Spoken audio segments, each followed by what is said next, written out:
আসসালামু আলাইকুম রহমতুল্লাহি বারাকাতু।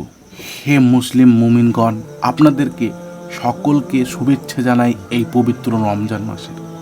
এই রমজান মাস কারো ভাগ্যে পড়ে, আবার কারো ভাগ্যে পড়ে না। তাই আমরা যারা এই রমজান মাস পেয়েছি তারা বেশি বেশি আমল নামা পাঠ করব, তারা বেশি বেশি আমল করার চেষ্টা করব। আর যে আমলগুলা এই রমজান মাসে আপনি বেশি পাঠ করবেন সেটাই বলতে এসেছি আজকের ভিডিওতে। তো চলুন দেরি না করে ভিডিও শুরু করি। আমল ইবাদতের মাস রমজান। বছরের অন্য যে কোনো সময়ের তুলনায় এই মাসে মুসলমানরা বেশি ইবাদত করেন। যারা অন্য মাসে নামাজ পড়েন না তাদেরকেও এই মাসে নামাজ পড়তে দেখা যায়। মসজিদগুলো জনসাধারণের জন্য ভরে ওঠে। রমজান মাসের শুরুর দিনগুলো মসজিদগুলোতে থাকে উপচে পড়া ভিড়। ধীরে ধীরে মসজিদে আনাগোনা কমে গেলেও প্রাথমিক চিত্রগুলোই রমজান মাসের প্রতিনিধিত্ব করে।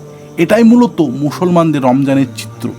নবীজি সাল্লাল্লাহু আলাইহি সাল্লাম, সাহাবী, পূর্ববর্তী ও বর্তমান অনুসরণীয় আলেম দিনদার ব্যক্তিরাও আমল ইবাদতে অতিবাহিত করেন রমজান মাস। এই রমজান মাসে যে চারটি আমল আপনারা বেশি বেশি পাঠ করবেন সেটাই জেনে নিন। কোরআন তেলাওয়াত। আল্লাহ তাআলা মানব জাতির হেদায়েতের জন্য পবিত্র কোরআন নাজিল করেছেন। এতে মানুষের জীবনযাপনের সব ধরনের বিধি নিষেধ জানিয়ে দিয়েছেন। রাসূল সাল্লাল্লাহু আলাইহি সাল্লাম সাহাবীদের কোরআনের বিধান জানিয়েছেন এবং তিলাওয়াত করেছেন, তিলাওয়াত করতে উৎসাহিত করেছেন। কোরআন নাজিলের মাসে তিনি কোরআন তেলাওয়াত করতেন বেশি বেশি। তাই প্রত্যেক মুসলমানদের উচিত এই মাসে বেশি বেশি কোরআন তেলাওয়াত করা। অন্তত প্রতিদিন এক পৃষ্ঠা বা কিছু সময় হলেও কোরআন তেলাওয়াত করা উচিত। প্রতি রমজান মাসে রাসূল সাল্লাল্লাহু আলাইহি সাল্লাম ও জিবরাইল আলাইহিস সালাম পরস্পরকে কোরআন শোনাতেন। ফাতেমা রাদিয়াল্লাহু আনহা থেকে বর্ণিত, তার পিতা তাকে বলেছে প্রতি রমজানে জিবরাইল আলাইহিস সালামকে একবার কোরআন তেলাওয়াত করে শোনাতেন, কিন্তু মৃত্যুর বছর তিনি তাকে দুবার কোরআন শোনান। দান সাদকা। কোরআন তেলাওয়াতের পাশাপাশি রমজানে যে আমলটি আরো বেশি বেশি করবেন সেটি হলো দান ও সাদকা। এই আমলগুলো পুরো বছরের আমল হলেও রমজানে বেশি বেশি করা উচিত ফজিলত লাভের আশায়।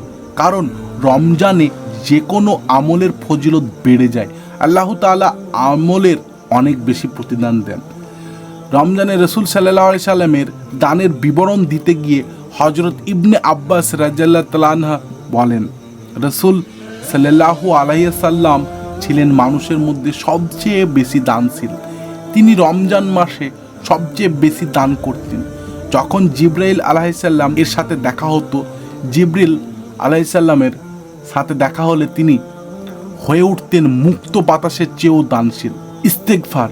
ইস্তেগফার বা ক্ষমা প্রার্থনার মাধ্যমে আল্লাহ তাআলার গুনাহ মাফ করে দেন এবং মর্যাদা বৃদ্ধি করেন। রমজানে বেশি ইস্তেগফার পাঠ করা উচিত।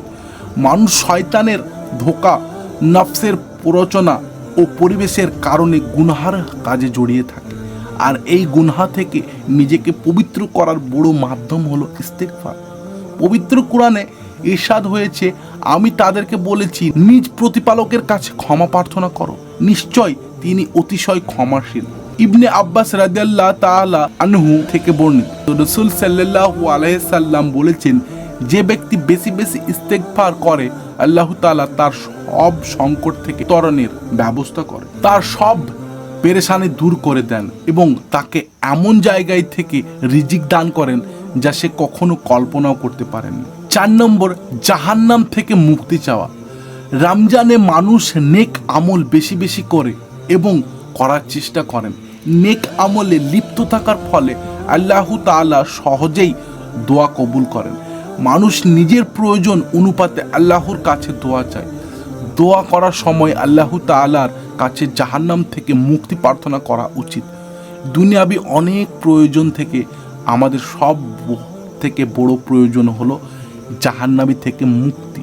যে ব্যক্তি জাহান্নাম থেকে মুক্তি লাভ করবে তার আর কোনো টেনশন থাকবে না। সবার উচিত রমজানে আল্লাহ তাআলার কাছে জাহান্নাম থেকে মুক্তি প্রার্থনা।